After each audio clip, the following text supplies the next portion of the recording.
Jarvis? Yes, sir? Cue up the unrelated background footage. As you wish, sir. A year ago today, I created this channel. And to be honest, it doesn't really feel like it's been that long. I don't feel a year older, or that I've changed much since. But regardless, I think now would be a great time to recap everything I've done for the past year. Upon first glance at my channel content, all someone would most likely see is just standard gaming and meme stuff. You know, because I'm a gamer and a memer. A game meme. Okay, you know what? Cut that out. Now, let's talk data collection. You know, because YouTube is owned by Google. My analytics tell me that my subscriber count has changed like once or twice. Or maybe that's literally what it is. So far, I've made 46 videos, which is more than I expected to make, really. And all of which have had very little audience reception, that's fine. Most of these videos I put very little effort into, and thus the results show. I guess there's that 1 hour video that should not have done as well as it did. I try not to pay attention to sub or view count, or like to dislike count, mostly because that's not the point, especially when you're experimenting. And you can't even see dislikes anymore, so there's that. Since last year, I'd say I learned a lot more about YouTube as a video maker than I ever did as a viewer. I certainly learned much about the systems that govern YouTube, such as the Content ID system, which is scary in both how accurate it is and how quick it is. I never knew how much YouTubers risked when using any amount of copyrighted material in their videos.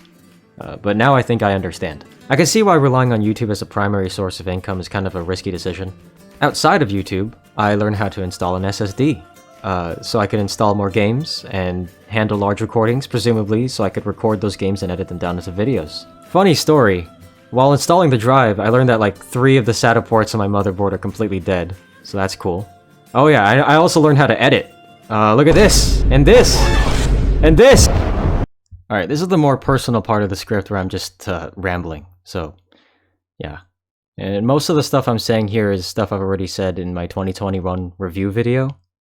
I just thought it was worth mentioning again. So yeah. So as a kid, I was, and still am, easily inspired by a lot of the things around me.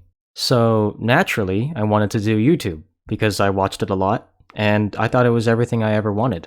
I'm your typical Gen Z. I like playing games and making jokes and entertaining myself. And I've always talked to myself while playing video games, so I was like I was pretending to record and talk to an audience. So, and I was happy doing that, and naturally I thought being a YouTuber would be easy. And I grew up telling myself that one day I would be one, not like a noble service, but more like a hobby, just something I did. And then some years passed, and then sometime a couple years ago, I became an adult. All of a sudden, I no longer had to lie about my age on Steam to see a game. Or anywhere else. Furthermore, I had just gone through my entire adolescence telling myself that I would do something, one day, and then I didn't do it. You know, now I look back, like, I always wonder what was stopping me. You know, if I could go back in time, or if I could turn back time, if you will, I would ask myself what was stopping me from doing what I wanted. I would probably say something lame, like everyone already does it better, or I have no ideas of what to make, or this guy talks better than I do, or is funnier. You know, shallow excuses, I know. And all of these excuses coming from the same dude who grew up wanting to be a YouTuber, so I must have turned pessimistic at one point. I mean, of course, someone who's been on the platform longer would have, you know, more experience and better content. And yeah, I hadn't made anything before, so I don't know why I was making an unfair comparison. You know, honestly, if I do it as a hobby, it shouldn't even be that serious. I just don't know how I arrived at the conclusion to not give it a try. Alright, back to the show. Snap back to reality. Last year, as we all know by now, I did decide to give it a try. And the first obstacle I encountered was not knowing what to make. I was like, I had this fresh channel, and I had no ideas what to make. Which is kind of weird. For years, I thought I was YouTube material. But I didn't realize how vague my expectations were until I was face to face with them. All I knew is I wanted to make something along the lines of games and memes. The memes. So I just kind of took it from there. I uploaded a couple videos that I thought were somewhat funny, and then a couple more, and then some more, and then eventually I got to where I am now. Before I realized it, I found a solution to all the worries I had earlier about not knowing what to make, or not being original, which was just to simply make stuff that I wanted to watch. And that's been pretty easy to follow so far. So that's good.